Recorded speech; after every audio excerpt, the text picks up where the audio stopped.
habrá consecuencias.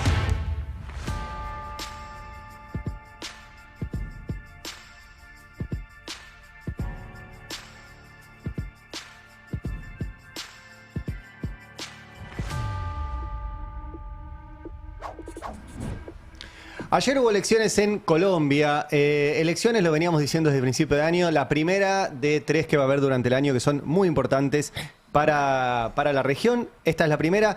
Hubo un muy buen resultado de la ultraderecha colombiana, ¿sí? Que quedó en principio en el primer lugar con Abelardo de Espriella con el 43% de los votos y segundo Iván Cepeda, que es el hombre del oficialismo, el hombre que Gustavo Petro puso para sucederlo, con el 40%. Más allá de que hay un planteo incluso del oficialismo de que no reconoce estos resultados provisionales, que espera los finales, etcétera, va a haber balotaje en Colombia, va a ser en junio. Y se está decidiendo un país muy importante, ¿sí? Uno de los grandes países de la región también, y un país donde Estados Unidos tiene mucha injerencia. Después se viene la elección de octubre en Brasil, donde Lula da Silva va a competir contra Eduardo Bolsonaro, uno de los hijos de Jair Bolsonaro. Y después se viene la de Estados Unidos en noviembre, que es legislativa, pero va a mostrar mucho cuál es el apoyo que tiene Donald Trump en ese sentido. ¿Por qué arranco por ahí? Bueno, porque obviamente eso tiene mucha influencia en cómo se plante Milei en la región, ¿sí? Por ahora es una región, a mi entender, bastante balanceada, porque los dos grandes países del Río Bravo para abajo, México y Brasil, están gobernados por progresismo, ¿sí? Por gobiernos nacionales y populares, en el caso de Lula en Brasil, en el caso de Claudia Sheinbaum en México, se suma también Yamandu Orsi en Uruguay, y después el resto de la región está en disputa, y Estados Unidos está invirtiendo mucho en esa disputa. Y el fin de semana, nuestro canciller, Pablo Quirno, volvió a ratificar una vez más que se va a alinear con Estados Unidos. Mirá. Que se están produciendo cambios en el mundo muy importantes. Y el presidente fue uno de los primeros en ver esas tendencias. Porque desde su campaña, él decía, quiero tener una alianza con Estados Unidos. Quiero tener una alianza estratégica con Israel. Fue muy textual al respecto, fue muy enfático al respecto. Y eso también es el norte de su política exterior. Es con quién me junto, de qué lado estoy. Porque Argentina ha tenido, en mi opinión, una posición relativamente ambivalente en los grandes conflictos mundiales. Y hoy Argentina tiene una voz definida. Argentina está en... Es notable porque efectivamente están pasando cambios en el mundo, no los que dice ni Kirchner ni Milei.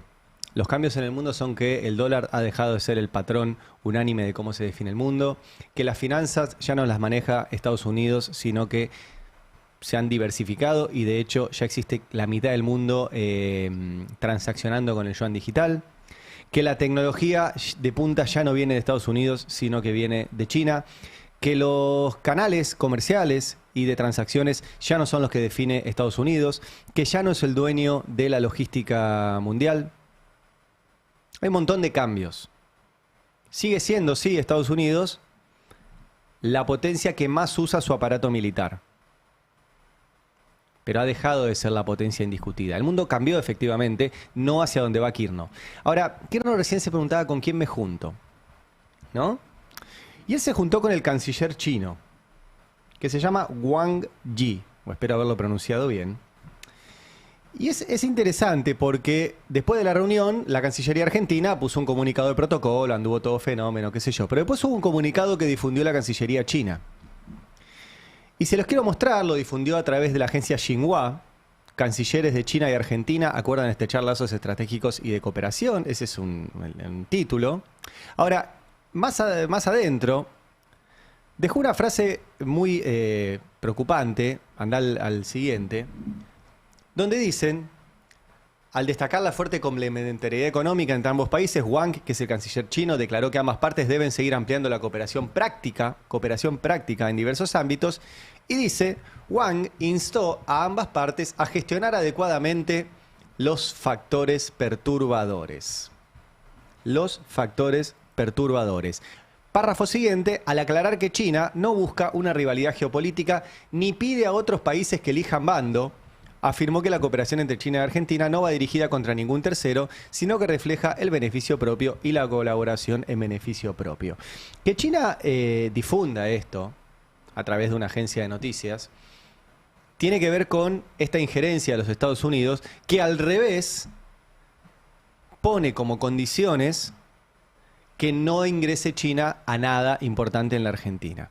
Esto es público, no es ninguna teoría conspirativa, simplemente, no lo voy a repasar ahora porque tengo mucho material, pero simplemente lean en la página de la Casa Blanca la sección de los documentos de seguridad nacional, y ahí lo dicen explícitamente: nuestro interés es frenar el avance de China en sectores estratégicos.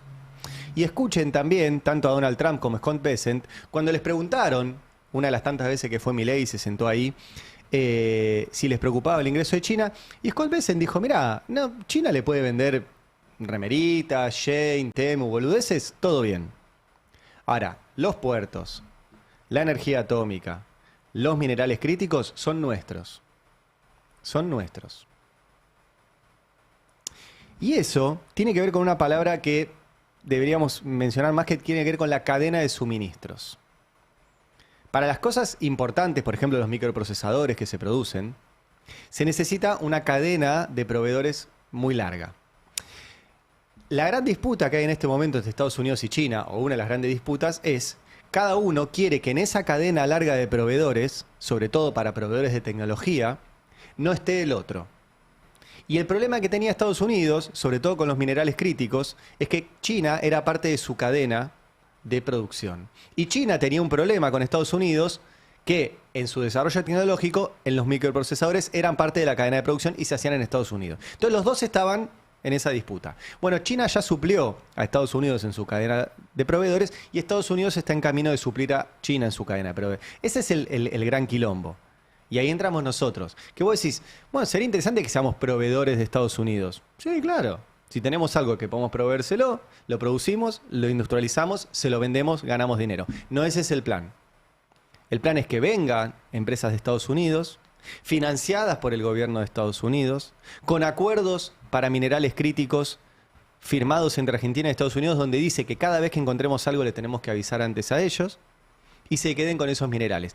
Y dicen todos esos acuerdos, dejen afuera a China. Dejen afuera a China. Y lo dijo incluso Milei en su último discurso la semana pasada en el Latam Forum. Miren. Hoy el continente americano es el refugio de la libertad.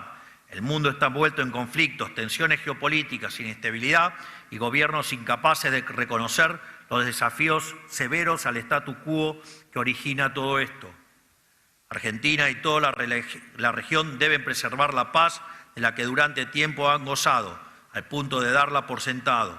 Los Estados Unidos entienden la importancia de un continente pacífico, abocado al crecimiento y al florecimiento humano y no a aventuras políticas socialistas y comunistas que conducen a la servidumbre y la miseria. Eso es hoy el núcleo de la nueva doctrina Monroe o Donroe por el presidente Trump, que reza América para los americanos. Esto significa nada más y nada menos que América debe ser un continente en el que todos sus habitantes puedan ejercer libremente sus facultades, crecer económicamente y prosperar sin que potencias extranjeras interfieran con ese crecimiento para favorecer sus propios intereses. Sin que potencias extranjeras intervengan, salvo que sea Estados Unidos. O sea, fíjense lo que fue el fin de semana, ¿no? O sea, la Cancillería china diciéndole, che, sacame encima este factor perturbador, mientras Milei dice, no, al único que voy a sacar de encima es a vos, y me voy a Estados Unidos a celebrar su independencia el 4 de julio. ¿Tiene sentido esto? Bueno, vamos a ver los números. Porque hay una parte que es sentido ideológico no tiene, sentido práctico no tiene. Vamos a los números. Bueno, si entran al INDEC, están los números del intercambio comercial argentino. Principales socios comerciales de la Argentina. Primero, Brasil. Segundo, China. Tercero, Unión Europea. Recién en el cuarto lugar está Estados Unidos y en el quinto está Chile. Estos son los datos de abril. Son los últimos datos que hay en el INDEC. Entonces, descartar esto es realmente insólito. Ahora, después está ver qué intercambio comercial tenemos. Nosotros tenemos un gran déficit comercial con China, que no es bueno. que no es bueno, y que se podría mejorar. Ahora, si vos a China le frenás todo el ingreso de capitales, y si no hay ningún trabajo para venderle cosas a China, bueno, ese saldo nunca se va a mejorar. Y Estados Unidos, con el cual tenemos superávit, su objetivo es revertir ese superávit que tenemos nosotros y que tengamos déficit con ellos. O sea, ir al revés. Y esto, repito, no significa no comercial con Estados Unidos. Ahora, solamente alinearse ahí realmente es poco inteligente. Y sobre todo es poco inteligente entregar la soberanía porque no tiene ningún beneficio. Miren, el fin de semana también habló Lula. Ustedes recordarán que hace un tiempo el intendente de Río de Janeiro hizo un operativo militar muy fuerte sobre las favelas de Río de Janeiro y sobre las bandas narcos de Río. El hijo de Bolsonaro, Eduardo Bolsonaro, apenas se conoció ese operativo, el gobernador de Río responde a Bolsonaro, ¿sí? Dijo, acá lo que tiene que pasar es que ingresen tropas de Estados Unidos y nos solucionen el problema que tenemos con los narcos en Brasil, que es un problema, obviamente es un problema. El fin de semana, Marco Rubio, el jefe del Departamento de Estado de Estados Unidos, clasificó a determinadas organizaciones narcos de Brasil como terroristas en la clasificación que tiene Estados Unidos. Como diciéndole a Estados Unidos lo que tiene que hacer Brasil. Y Lula, en lugar de amilanarse, escuchen cómo le contestó. Hoy eu estou muito triste, governador. Estoy muy triste, Estou dice. muito triste, senadores. Muy triste Hoje é um estoy. dia para mim decepcionante. Hoy es un día decepcionante. Eu estou muito triste hoje. Com a notícia Con la noticia de que o secretário de que el dos secretario Estados Unidos da América do Norte, de Estados o Unidos, tal de Marco Rubio, disse que os Estados Unidos dijo diz que os nossos criminosos aqui que nuestros criminales aquí son terroristas e que os americanos podem y que fazer los americanos intervenção. pueden intervenir. Por que eu estou triste? ¿Por qué estoy triste? Dice Primeiro Lula. porque Primero porque esta tal de Comando Vermelho, está hablando del ese Comando tal de Vermelho, PCC, Comando Rojo, eles são de este lugar, terroristas para del as PCC, comunidades brasileiras. que son terroristas para las la comunidades sociedad brasileras, brasileira, para la sociedad para o povo brasilera, da periferia para la deste gente país. de este Eles são país. terroristas, porque eles incomodam as famílias, eles incomodam o bairro, eles incomodam a cidade. Eles roubam tudo que tem direito do povo. Está criticando, obviamente, a las organizaciones. Então eles são terroristas e nós vamos combater. Dice, isso son aqui terroristas y los vamos a combatir aquí. Aprobamos una ley antifacción y aprobamos una ley para combatir el crimen organizado. Eles não são terroristas que o Trump quer. Pero no son los O Trump terroristas que quer, Trump o quer quiere. Osama Bin Laden, quer não sei das Trump coisas. quiere un Osama E Bin nós Laden, queremos no os sé qué. terroristas brasileiros que estão lá. Porque Nosotros sabe que queremos as los terroristas armas brasileños que están en Estados Unidos. Vem dos Estados Unidos. Vem de lá as armas. Ahí es de donde vienen las A Polícia armas. Federal entreguei documento para o Trump. O Brasil está disposto a trabalhar para combater o crime Dice, organizado. Brasil está dispuesto a E trabajar vamos começar para pelo combatir el crimen seu organizado. estado, que tem lavagem de Y dinheiro vamos a empezar brasileiro. con Estados Unidos, que por ejemplo lava el dinero de los narcos brasileros. Y siguió. Esto es importante, repito, por el contexto, porque Lula va a elecciones y su contrincante pidió esto mismo que dijo Marco Rubio, la intervención de Estados Unidos, sino porque, vuelvo al inicio de todo esto, el problema de Estados Unidos es que China financió un puerto en Santos, Brasil, financió un puerto en Chancay, Perú, y financió un corredor ferroviario que une los dos puertos haciendo un corredor bioceánico. Y rompe su monopolio, el monopolio de Estados Unidos, sobre el canal de Panamá. Eso está detrás. ¿Vos sabés que a Estados Unidos le preocupa el Comando Vermelho? Si le mandan armas, si le lavan la guita. No es esa la preocupación. No es esa la preocupación. También habló Claudia Sheinbaum en estas horas. Porque, repito, ¿por qué la elección de Colombia es importante? Porque hay que ver cómo se alinea la región con Estados Unidos. Y Sheinbaum, que está pegada a Estados Unidos, en un país, como decía Porfirio Díaz, que decía, pobrecito México, tan lejos de Dios, tan cerca de Estados Unidos. Bueno, a diferencia de lo que dice Kirchner, Milei y todo eso, escuchen a la presidenta de México, Claudia Sheinbaum. Que fueron 36 años de gobiernos neoliberales que entregaron la riqueza del pueblo y de la nación a unos cuantos. La política económica era dictada desde el exterior. Además, permitieron la injerencia del gobierno de los Estados Unidos en una buena parte de las decisiones de la vida pública de México. A diferencia del pasado, no se reprime, No se usa la fuerza del Estado contra el pueblo. Se practica la mayor libertad de expresión de la historia. No existe la censura y todas las autoridades, incluido el Poder Judicial, son elegidas por el pueblo de México. Esta fue parte de la rendición de cuentas de 2 años de gobierno de Claudia Sheinbaum. Bueno, fíjense la diferencia, ¿no?, entre Lula, Sheinbaum y Milei. Y lamentablemente, si gana de la Aspriela en Colombia, va a ser más del bando de Milei. Y veremos en Brasil qué pasa si gana Bolsonaro. El otro punto acá en Argentina importante es la extranjerización de la tierra. El otro día hablábamos, lo voy a pasar rápido porque estamos medio cortos de tiempo, de la cuestión del río Paraná, de la injerencia de Estados Unidos, de cómo se quiere quedar con nuestro río Paraná. Ahora, también hay un tema central en estas horas que es lo que contaba María Caferata hace un rato, que es cómo el gobierno quiere avanzar en liberalizar la extranjerización de las tierras. Ya hoy eso es un problema. Poné la placa número 11, donde te muestra la cantidad de lugares donde ya es crítica la extranjerización de la tierra. Donde ya es crítica es donde está en rojo, que es que supera el 15% del territorio de ese municipio la cantidad de tierra en manos de extranjeros. Como bien marcaba María, si ven los lugares críticos, tanto en amarillo como en rojo, todos son en zonas de frontera y en lugares donde hay recursos naturales. Sea minerales, sea agua o sea zonas de seguridad de frontera. Ya hoy es un problema. Lo viene siguiendo también muy bien Sebastián Premisi. El fin de semana publicó Los negocios ocultos y los peligros detrás de la extranjerización. Y cita un dictamen de la Procuraduría Anticorrupción que dice que hay un daño a la integridad territorial. Y esto es muy importante porque hace un rato escuchábamos a Patricia Bullrich decir que, bueno, esto está acordado con los gobernadores porque al igual de la ley de glaciares, si un gobernador quiere vender un pedazo de tierra, que lo autorice. Si un gobernador quiere vender un glaciar, que lo autorice. Eso es federalismo.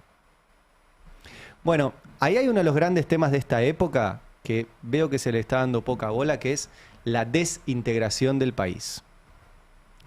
Si un gobernador puede decidir entregar el porcentaje que quiera de su provincia, eso no es federalismo.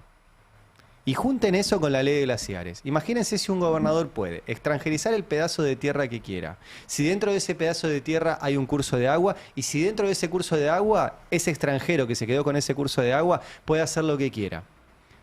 Explícame en dónde entra el federalismo, en que lo decidió un gobernador. Eso no es federalismo. Eso es hacer países adentro de países, que ya era un problema que fueran países adentro de países en manos privadas argentinas. Imagínense un país adentro de un país en manos privadas extranjeras. Más difícil de controlar. Más difícil de controlar. Ni hablar, todavía no tengo los detalles, pero este gobierno está mandando una nueva ley de sociedades. Y entre las cosas que le filtró a algunos medios, dice que quiere que se hagan sociedades en la Argentina que se puedan regir por la legislación del país que quieran. Así que hace todo el combo. Viene un extranjero, se compra toda la tierra que quiere, crea una sociedad bajo las leyes del país que quiere y puede tener todos los recursos naturales que quiere. Eso es desarmar el país. Eso es entregar pedazo de un país y sacarlo. ¿Qué federalismo hay ahí?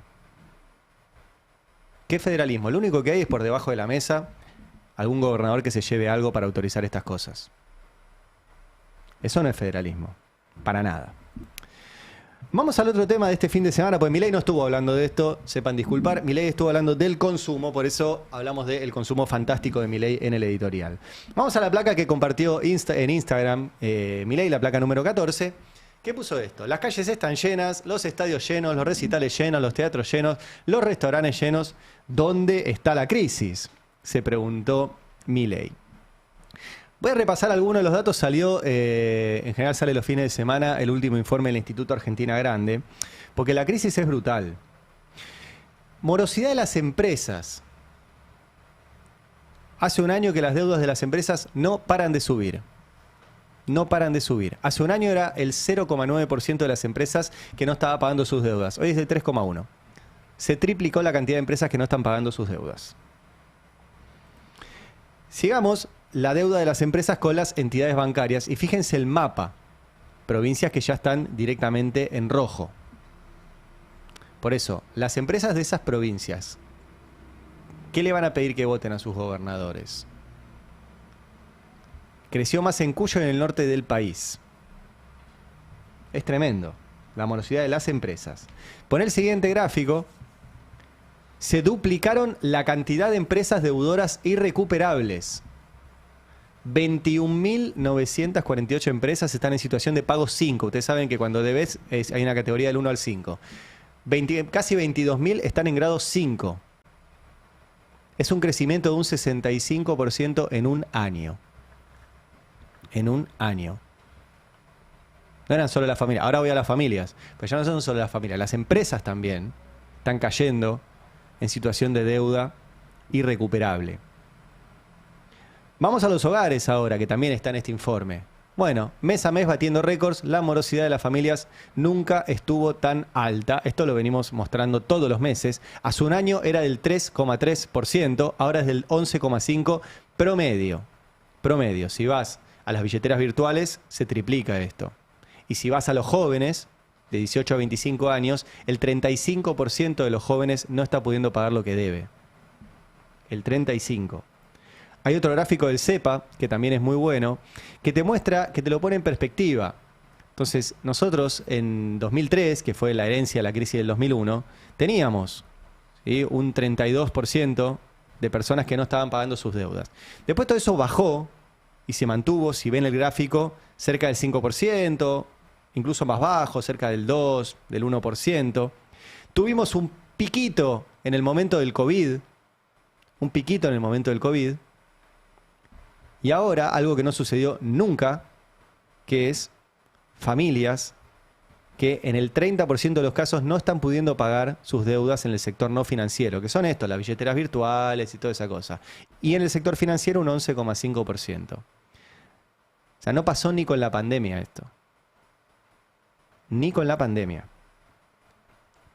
Vamos a los datos del consumo, porque Milei también, ayer en su cuenta de Twitter, compartió un video que hizo su documentalista con sueldo oficial, Santiago Oría. Dice: el consumo deprimido más loco de la historia de la humanidad. Y eso que el video es a fin de mes. Pero el metro cuadrado de Pepito, chau. El video es un video que se los muestro, compartió Santiago Oría, que muestra eso, Calle Corrientes, ¿no? Sí. Sí, Calle Corrientes, domingo, sábado, no sé qué día es eso, a la noche, hay gente. Sí, hay gente. Ahora, eso no es lo que te representa si efectivamente un país anda bien. Porque efectivamente hay gente que tiene posibilidad de ir al teatro, hay gente que tiene posibilidad de salir a comer, pero tenés que mirar los datos en global. Y los datos en global no hay que ser muy ducho, no es entrar a una pizzería a mirar, es mirar el INDEC. Vamos a los datos del INDEC. Consumo de supermercados, que Milei dice que está fenómeno, caída interanual del 5,1%. Consumo en los autoservicios mayoristas, caída del 7,2% interanual. Y este dato, siempre les recuerdo, es muy relevante porque significa que caen los minoristas también. 7,2%. Venta de electrodomésticos, caída del 10% en heladeras, caída del 20% en otros electrodomésticos y artículos del hogar, caída del 18% en telefonía. Aumentó un poco la de televisores. ¿Cómo están los shoppings? Que Milei dijo el otro día que se abrió un local chino de peluche, no sé qué, que andaba fenómeno. 13% de caída en los shoppings. El INDEC incluso te da electrodoméstico por electrodoméstico y te muestra en esta tabla. Fíjense lo que es esto, o sea, excepto cámaras digitales y computadoras, todos los electrodomésticos en rojo. Todos, ¿eh? Y algunos de 2 cifras. Aire acondicionado, caída del 27%. Caída del 25% en secarropas, lavavajillas. Caída del 31% en tablets. Caída incluso en celulares. ¿Se acuerdan que íbamos a comprar celular más barato? Caída incluso en los teléfonos celulares. Si no veo mal, arriba del 30% de caída de celulares. Caída, ahora voy al Instituto Argentina Grande en supermercados. Vuelvo a repetirlo porque los supermercados es tremendo y en todos lados lo ves. Pero además acá lo ves que es en todas las provincias. No se salvan ni las provincias del RIGI. Todas las provincias con menos venta en los supermercados que el año pasado. Todas. Caída en la venta de autos. Acá hay una nota del Destape. Caída en la venta de autos 0 kilómetros y baja de patentamiento es la peor en los últimos meses. Entonces, ¿cuál es el consumo fantástico que menciona Milei? La otra cara de esto es el industricidio. Cada día cierran un montón de pymes. Milei es el presidente en el que más empresas cerraron, dice el Instituto Argentina Grande. 24.437 empresas menos que en diciembre del 2023. 24.437 empresas menos que en diciembre del 2023. Este es el modelo de Milei. Y lo loco de todo esto es que hay muchas, si hacen zoom, que son industriales. Y vos decís, bueno, tendría que estar la dirigencia empresarial y sobre todo el presidente de la Unión Industrial Argentina diciendo, che, hay que frenar esto. Hay que frenar esto. El presidente de la Unión Industrial Argentina se llama Martín Rapalini. Era industrial. Él es del grupo Alberdi. Hacían cerámicas en el norte. Está todo destruido. Pero el tema es que él se reconvirtió. Ahora, el fin de semana, el presidente de la UIA, en vez de hablar de todo esto que yo les estoy mostrando, que es que no se vende nada, no se produce nada y cierran empresas y sobre todo industrias todos los días, tuiteó esto. Dice, este cuadro del economista Martín Rapetti es contundente. No hay país con alto nivel de exportaciones per cápita que no eleve el ingreso per cápita de sus ciudadanos. Y no hay país con bajas exportaciones que tenga altos niveles de riqueza. El aislamiento es pobreza. O sea, el tipo dice, si exportamos mucho y si crece el PBI, automáticamente sube el PBI per cápita. Vos decís, buenísimo. Sí, el PBI per cápita puede subir. Nosotros lo venimos contando acá. Es probable que el PBI argentino crezca y por ende el PBI per cápita, que es dividir el PBI por la cantidad de argentinos, suba. Lo que nunca te dice ese dato, y no hay relación, es entre PBI per cápita y pobreza. Porque el PBI per cápita divide la cantidad sobre el total. No te dice nada de cómo está distribuido eso. Y el presidente de la Unión Industrial Argentina lo que quiere es exportar minerales. ¿Por qué? Porque dejó de ser industrial y ahora se dedica a la minería. Y la semana pasada le autorizaron su rigui minero. Entonces, ¿qué te dice él? No, esto es por acá, vamos a exportar minerales y con eso la pobreza va a bajar. Y no es así. Porque la minería genera hoy el 1,5% del trabajo. Supongamos que se triplica, cosa que no viene pasando y viene cayendo la cantidad de trabajo. Pero supongamos que se triplica, va a ir al 4,5%. Y el resto y el 95% de los laburantes restantes, ¿a dónde van a ir? Pero además tuvo tan mal tino Martín Rapalini, el presidente de la UIA, que citó a Martín Rapetti. Martín Rapetti es un economista muy consultado y muy reconocido, sobre todo por empresarios. Y justo este fin de semana publicó una nota en el diario de La Nación, que yo la leí, que dice lo contrario. La economía no está bien, se titula la nota. No anduvo con mucha vuelta. La economía no está bien. Y encima, en la nota, Martín Rapetti critica lo que Martín Rapalini quiso mostrar. Vamos a la nota. Porque él dice, ¿qué está pasando? Y bueno, la producción, el empleo, la inversión y los ingresos se expanden en la mayoría de los sectores, dicen. Pero no es eso lo que sucede en la economía argentina. Solo un conjunto reducido de actividades se mantiene en expansión. Hablamos de agricultura, energía y minería. Son sectores productivos con vida propia, cuya actividad está en buena medida aislada de lo que sucede en el resto de la economía. O sea, el presidente de la Unión Industrial Argentina citó a un economista que dice exactamente lo contrario en la nota del mismo fin de semana. Pero además, se mete específicamente, les muestro otro párrafo de la nota de Martín Rapetti, que dice, en la actual coyuntura se combinó un crecimiento tendencial de la energía y la minería, una excelente cosecha agrícola favorecida por las buenas condiciones climáticas, pero el reciente dato de crecimiento que festejó el gobierno se explica casi exclusivamente por su expansión. Ahora dice, estas actividades constituyen una pequeña fracción de nuestra economía, representan el 15% del PBI, 7% del empleo directo y menos del 4% del empleo formal total. Un cálculo simple muestra que, con la minería, la energía y el agro creciendo a este ritmo, el PBI podría crecer 1,5% anual en los próximos 5 años, aún si la economía no primaria se mantuviera estancada. O sea, lo que el tipo te dice es, está bien, puede crecer ese sector, no significa que vaya a bajar la pobreza. Significa que le va a ir bien a los empresarios mineros. ¿Quién es empresario minero? El presidente de la Unión Industrial Argentina, que dejó de ser industrial para ser empresario minero. La situación es muy dura para los trabajadores. Todos los días, incluso la misma nota de Martín Rapetti muestra la caída de 300.000 puestos de trabajo, de la que dan cuenta todos los estudios serios. Y ni hablar la caída de los salarios. Miren el tape de esta mujer joven que estaba buscando trabajo y escuchen cuánto le ofrecieron. Fin de mes, ¿cómo llegas? Mal, de hecho estoy buscando trabajo. Comentame un poco tu situación, ¿hace cuánto estás buscando laburo? Y hace 3 meses más o menos. Vengo de una entrevista, sí, para call center igual. ¿Cuánto te ofrecieron? 350. ¿Por cuántas horas? 5. ¿Cuántos días a la semana? 5. ¿Querías llegar a fin de mes con 350.000 pesos? No. O sea, no. Y de alquiler estoy pagando 600. Así que imagínate. Subió mucho la morosidad este último mes y en general desde el gobierno de Javier Milei. ¿Vos te endeudás? Estoy endeudada, un poco la verdad. Pero bueno, tirando. 350 lucas paga 600 de alquiler. ¿Qué hace? No come, no viaja. No alcanza ni para llegar al laburo. Hoy aumentó el bondi de vuelta. ¿Cómo hace? Y el dato es tremendo. El CEPA calcula ya entre noviembre del 23 y febrero del 26. Estamos en junio. O sea que faltan 4 meses todavía. 327.813 trabajadores registrados menos. Registrados. Acá faltan los que no estaban registrados. Explícame cómo baja la pobreza si hay menos trabajadores. Explícame. Si baja el consumo, que la gente no come, no va al supermercado, no va al mayorista. ¿Cómo es?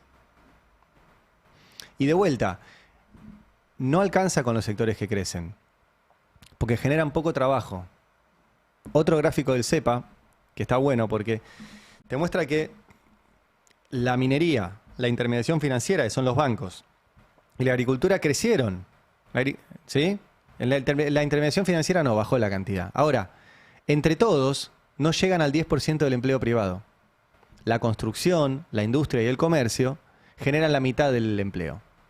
La construcción está en caída, la industria está en caída y el comercio está en caída. Entonces no hay forma de que esto funcione así. No la hay. Por eso es muy buena la nota de Zayat el fin de semana, que compara, porque está bueno comparar los modelos de Kirchner contra Milei, el debate de los superávit gemelos. Dice, los gobiernos de Néstor Kirchner y Javier Milei exhiben superávit gemelos, pero con resultados opuestos. En un caso, convivieron con crecimiento, aumento del empleo, salarios, consumo y reservas.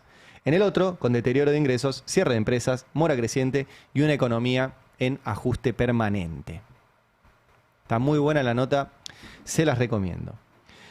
Quiero cerrar con un tema que no me parece menor, porque el gobierno sostiene todo esto a través de un discurso sobreideologizado que desarrollan a través de una fundación que se llama la Fundación Faro.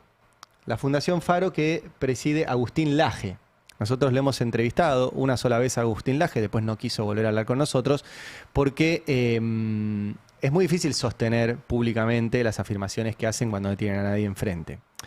Pero más allá de eso, Agustín Laje es el tipo que Milei lo considera como el que crea la ideología del mileísmo, que dice sistemáticamente que no se puede convivir con todos los que pensamos distinto, que hay que aniquilarnos, que somos un virus, una bacteria, que es un discurso nazi. Por eso yo repito, ya tengo una causa judicial, otra no me van a poder hacer. La causa judicial sigue abierta y veremos en qué anda. Tengo 2, de hecho. Pero Agustín Laje es hecho. Ahora, a nosotros nos llamaba la atención que no es solo Agustín Laje y no es solo Milei, sino que de repente Laje empezó a hacer cenas de financiamiento de su fundación. Y había un montón de empresarios que pagaban un montón de guita, 20.000, 25.000 dólares, por sentarse a escuchar a este pibe que muchas luces no tiene. Y el fin de semana había algo interesante, que fue una nota de chequeado.com que pidió los balances de la fundación de Laje.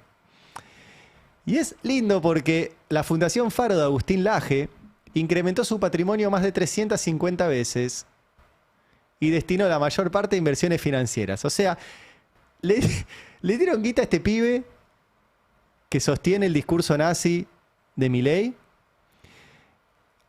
Tenía un patrimonio de 12 millones de pesos. 12 millones de pesos en 2023. Y pasó a 4.394 millones, según los balances que presentaron. Y lo que dicen los documentos, están puestos en la nota de chequeado.com, es que la guita viene de esas cenitas. ¿Qué hacen?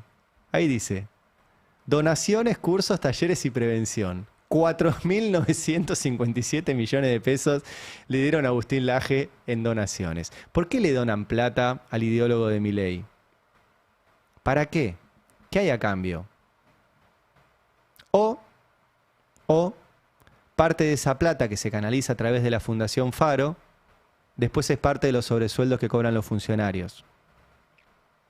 Porque yo pregunté si los funcionarios cobran sobresueldos y me dijeron, mirá, hay plata de la CIDE seguramente, pero no alcanza para las guitas que están manejando. Acá hay empresarios que están poniendo mucha plata para lograr decisiones de Milei, decisiones de Sturzenegger, decisiones de Caputo. ¿Cómo canalizas esa plata?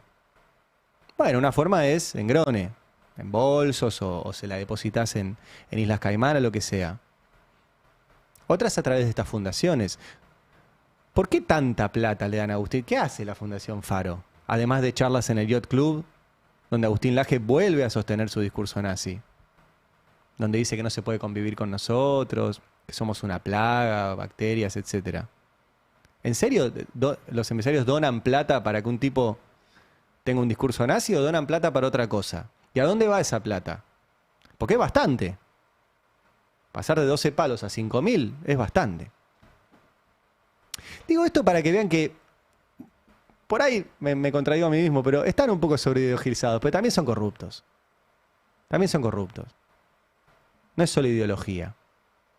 Y cierro con uno de los personajes también que habló el fin de semana, que es Joaquín Venegas Lynch, que, como su apellido le indica, es parte de la dinastía Venegas Lynch, que para Milei son lo máximo de lo máximo. Vieron que él dice que Venegas Lynch, hijo, padre, ya no me acuerdo cuál, es su máximo ídolo porque es el tipo que explicó las bases del anarcoliberalismo, bla, bla, bla. Bueno, Joaquín Venegas Lynch es senador.